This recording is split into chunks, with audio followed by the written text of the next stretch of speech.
Hi hello viewers. இன்றைக்கி நம்ம கோயம்புத்தூர் காவலர்கள் அருங்காட்சியகத்துக்கு தாங்க வந்திருக்கோம். இங்கே வந்து பார்த்திங்கன்னா நம்ம ஒரு முக்கியமான விஷயத்தை பார்க்க போகிறோம். நம்ம சந்தன கடத்தல் வீரப்பன் எல்லாத்துக்குமே தெரியும்.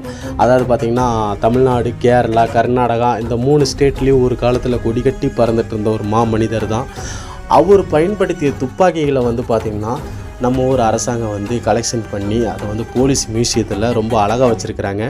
AK-47 ரகம். ஸோ இந்த ரகம் வந்து பார்த்திங்கன்னா ஒரு யானையவே வேட்டையாடக்கூடிய பவர்ஃபுல்லான ஒரு சிங்கிள் பேரல் கன் அப்படின்னு சொல்கிறாங்க.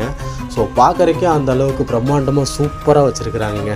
அது மட்டும் இல்லாமல் காவலர்கள் பயன்படுத்தக்கூடிய அத்தனை ரக துப்பாக்கிகள், அவர்கள் பயன்படுத்திய ஆரம்ப கால யூனிஃபார்ம் எல்லாமே வந்து இந்த அருங்காட்சியகத்தில் வச்சுருக்கிறாங்க. கண்டிப்பாக வந்து பாருங்கள். அதில் நான் வந்து ரொம்பவே லைக் பண்ணுறது நம்ம வீரப்பனார் அவர்கள் பயன்படுத்திய இந்த துப்பாக்கியை தாங்க. ஸோ ரொம்ப கெத்துங்க.